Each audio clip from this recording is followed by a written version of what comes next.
홍남기 부총리 겸 기획재정부 장관께서 2022년 2월 24일 발표한 내용을 살펴보면 2025년 또는 2026년에 하이브리드 차량을 저공해 차량에서 제외하는 방안을 추진하겠다고 했습니다.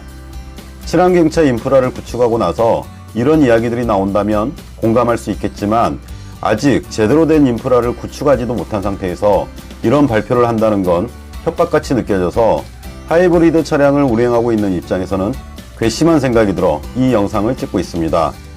하이브리드 차량이 앞으로 친환경차에서 빠지니까 전기차나 수소차를 구입하라고 독려하는 발표입니다.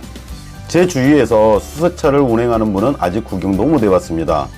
차라리 전기차나 수소차 구매를 독려하기 위해서 전기차 충전소를 짓겠다던가 전기차 충전소를 지으면 지원을 해주겠다라는 내용을 발표하고 그렇게 지원하고 나서 하이브리드 차량을 친환경차에서 빼겠다라고 하면 반감보다 공감이 들었을지도 모르겠습니다.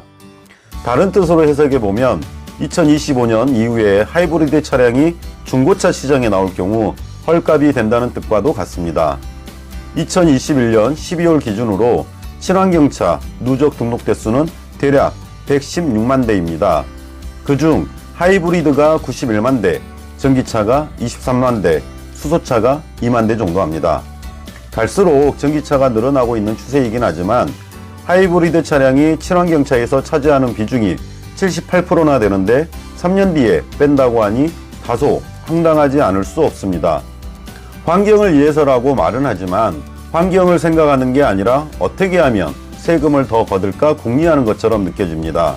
이런 생각이 드는 이유는 박근혜 정부 때 국민의 건강을 위해서 담뱃값을 인상하고 증가된 세수로 흡연 프로그램을 확대하여 흡연율을 낮추겠다라고 발표했지만 애연가들이 내는 세금으로 애연가들을 위해 흡연 공간을 만들기나 했는지 다양한 금연 프로그램을 제공했는지 묻고 싶습니다. 국민의 건강을 위해서가 아니라 세금을 더 걷고 싶었던 게 아니었던가 하는 생각을 지울 수가 없습니다. 진정 흡연율을 낮추겠다면 가장 좋은 방법은 담배를 마약으로 규정하고 판매를 안 하면 다른 부작용이 생길 수도 있겠지만 흡연율을 낮추는 가장 확실한 방법일 겁니다.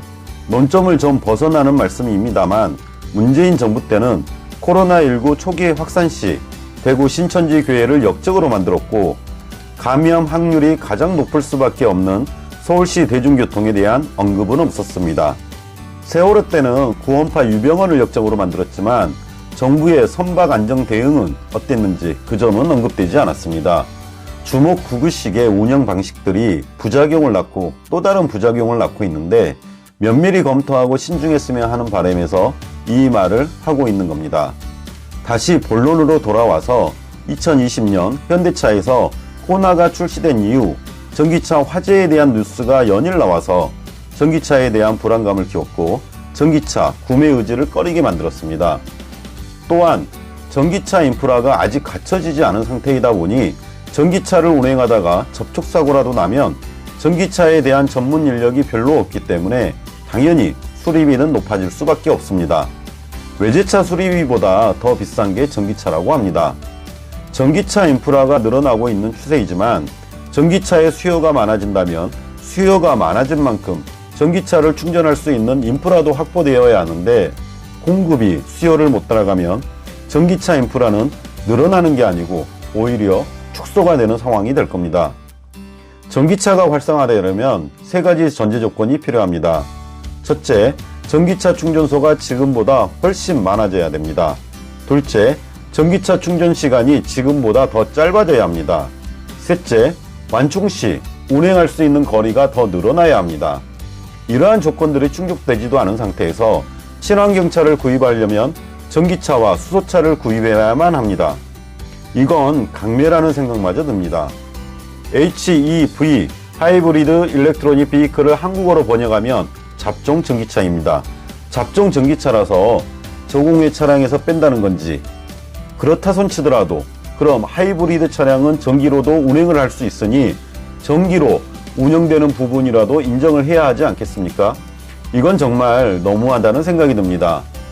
격양된 마음을 진정하고 현실적인 상황으로 돌아와서 친환경차에서 빠지면 불리해지는 것을 찾아보았습니다. 자동차 취득세 감면 부분이 없어집니다. 2019년 140만원, 2020년 90만원, 2021년 40만원으로 줄었고 이 혜택도 2022년 12월 31일까지만 유효합니다. 공용주차장 비용 50% 감면, 혼잡도로 통행료 면제, 미세먼지 비상저감조치 발령 2부제에서도 하이브리드 차량은 제외 대상이었지만 2025년이 되면 이러한 혜택도 사라집니다. 취득세와 개별소비세를 합쳐 최대 183만원까지 감면받을 수 있었는데 이런 세제 혜택까지 없앤다는 건 하이브리드 차량을 구매하지 말고 전기차나 수소차를 사. 전기차 충전소가 마땅치 않은데요? 그건 잘 모르겠고 그냥 전기차나 수소차 사. 사고 났을 때 수리비가 비싸다는데요? 그것도 잘 모르겠고 그냥 전기차나 수소차 사. 저 같은 경우 하이브리드 차량을 구매한 가장 큰 이유가 저감조치 발령 2부제 때문에 하이브리드 차량을 구매했는데 어찌해야 할지 참 난감합니다. 여러분들은 어떻게 생각하는지 궁금하기도 해서 이 영상을 만들어 보았습니다. 제 말의 결론은 국민들이 우왕좌왕하지 않도록 제대로 된 로드맵을 그려주십사 하는 내용입니다. 더불어 하루빨리 코로나19도 종식되었으면 합니다.